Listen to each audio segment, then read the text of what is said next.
नमस्कार दोस्तों, stock market studies में फिर से एक बार आपको बहुत-बहुत स्वागत है। तो आज यहाँ पे मैं डिस्कस करूँगा इंडिया के नंबर 1 हेल्थ केयर सिस्टम के बारे में।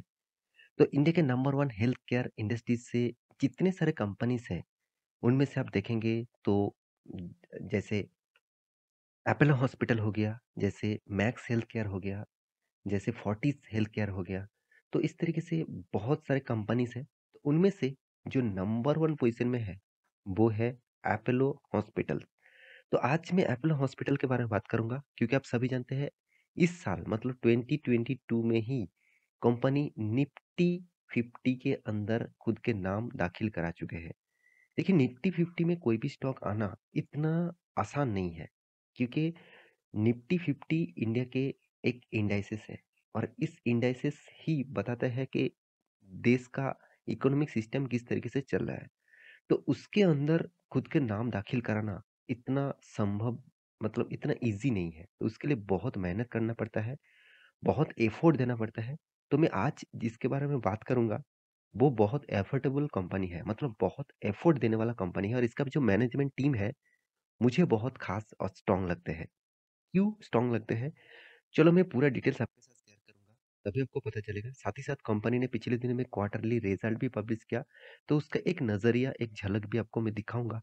तो वीडियो को लास्ट तक ज़रूर देखिएगा और अभी तक आपने इस चैनल को सब्सक्राइब नहीं किया तो ज़रूर सब्सक्राइब कर लेना क्योंकि आपको daily basis stock market information update इसी चैनल के माध्यम से मिलते रहेंगे। और हाँ, आप टेलीग्राम को भी जॉइन कर सकते हैं, जहाँ पे आपको डेली बेसिस इंट्राडे कॉल मिलेगा और वहाँ से आप अर्निंग भी कर सकते हैं। तो चलो देख लेते हैं आज के स्टॉक के बारे में। तो सबसे पहले मैं कंपनी के वेबसाइट के ऊपर आ चुका हूँ। यहाँ पे कुछ डेटा मैं आपको साथ ज़रूर दिखाऊँगा।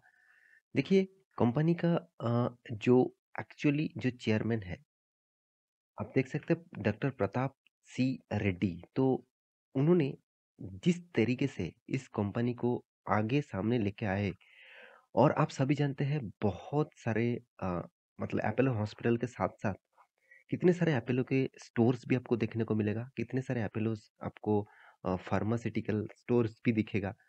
तो इसी से कंपनीज़ के अच्छा खासा रेवेन्यू जनरेट होता है, अच्छा खासा एक इनकम भी करते हैं। तो कंपनी ने इस बार किस तरीके से इनकम किया, तो वो भी मैं आपको दिखाऊँगा। तो चलो, मैं सबसे पहले उसी को दिखा देता हूँ।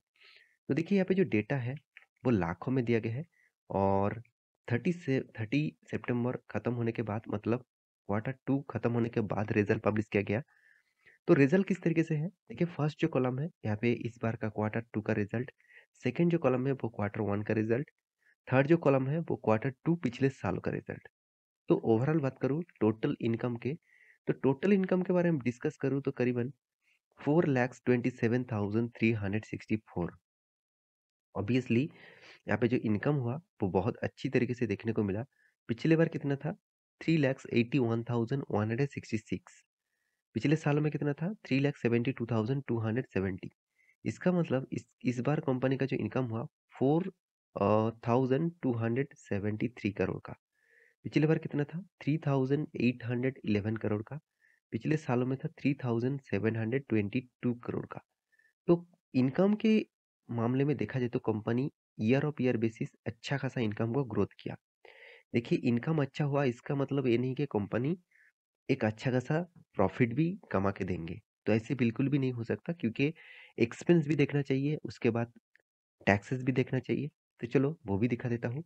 तो कंपनी के एक्सपेंस कहाँ पे हो रहा है? देखिए कॉस्ट ऑफ मटेरियल्स यहाँ पे देखिए कंज्यूम। तो आप कहेंगे सर हॉस्पिटल इंडस्ट्रीज में कॉस्ट ऑफ मटेरियल्स क्या है?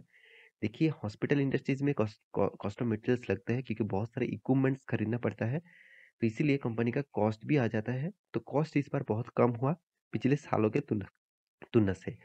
Purchase of stock and trade मतलब जो प्रोडक्ट लगते हैं हॉस्पिटैलिटी में, तो साथ ही साथ जो मेडिसिन सारी चीज़ जो परचेज करना पड़ता है, उसके लिए भी जो खर्चा है, वो इस बार बहुत ज़्यादा है। तो यहाँ पे देखिए changes of inventory stock trade, तो यहाँ पे नेगेटिविटी है। एम्प्लॉयी जो सैलरीज है, वो भी देखा जाए तो इस बार ज़्यादा हुआ। यहाँ पे देखिए फाइनेंस कॉस्ट भी इस बार ठीक-ठाक है। साथ ही साथ यहाँ पे देखिए डिप्रिसिएशन कॉस्ट भी यहाँ पे थोड़ा-सा ज़्यादा देखने को मिला एंड अदर्स एक्सपेंस भी कंपनी का इस बार थोड़ा-सा ज़्यादा है। तो सारे चीज़ को एक साथ जोड़कर कंपनी का जो एक्सपेंस हुआ 3,93,300 इसका मतलब 3,933 करोड़ का। पिछले बार कितना था? पिछले बार का जो डेटा था 4545 करोड़ का, और पिछले सालों में क्या था, 3342 करोड़ का। इसका मतलब पिछले बार इनकम भी कम किया था और एक्सपेंस को भी कम किया, इसीलिए इस बार कंपनी का प्रॉफिट मार्जिन डाउन हो चुके हैं। देखिए, आपको टैक्सेस भी देना पड़ेगा, मैं बहुत बार बोल चुका हूँ, टैक्स तब देना पड़ेगा जब आपका प्रॉफिट हो, और उस प्रॉफिट अमाउंट के ऊपर ही आपको टैक्स देना पड़ेगा। तो टोटल टैक्सेस के पीरियड में हम देखे जाए तो टैक्सेस भी इस बार ज़्यादा देना पड़ा। करीबन-करीबन आप यहाँ पे देखा जाए तो 100 मतलब 133 करोड़ का, पिछली बार था 85 करोड़ का, पिछले साल में था 72 करोड़ का। इसका मतलब डबल के आसपास कंपनी को टैक्सेस पे करना पड़ा। तो इसीलिए कंपनी का प्रॉफिट मार्जिन यहाँ पे डाउन हो चुके हैं। तो प्रॉफिट मार्जिन के बारे में बात करूँ तो कंपनी इस बार जो प्रॉफिट किया, करीबन देखा जाए तो 212 करोड़ का प्रॉफिट किया। मैं आपको मोटा-मोटी एक डेटा दे रहा हूँ। तो पिछले बार कितना था? 323 करोड़ का। पिछले सालों में क्या था? 267 करोड़ का। इसका मतलब कंपनी क्यू ऑफ क्यू में भी पीट चुके हैं, साथ ही साथ वाई ऑफ वाई में भी पीट चुके हैं। इसका मतलब दोनों तरीके से कंपनी का जो रिजल्ट है, इस बार उतना खास परफॉर्मेंस नहीं हुआ। तो यही एक कारण है, जिस कारण के बेसिस में कंपनी के ऊपर आज के दिन थोड़ा-सा प्रेशर देखने को मिला। तो रिजल्ट तो आपके सामने पब्लिश तो कर दिया, तो अभी मतलब आपको तो दिखा दिया। अभी अर्निंग पर शेयर के बारे में बात करूँ तो कितना 14.19, पिछले बार था 22.05, पिछले साल में था 17.24% का। तो अर्निंग पर शेयर भी कम हो चुके हैं पिछले 2 क्वार्टर के तुलना से। क्या कंपनी खराब हो गया? क्या कंपनी के ग्रोथ ठीक नहीं हुआ? देखिए, कंपनी का रिजल्ट अगर अगर आप क्वार्टरली देखें तो कंपनी का रिजल्ट कंटिन्यूअसली मेंटेन कंपनी करते हैं। हाँ, आप कहेंगे सर पिछले क्वार्टर की तुलना से देखा जाए तो कंपनी का अर्निंग थोड़ा-सा कम हुआ।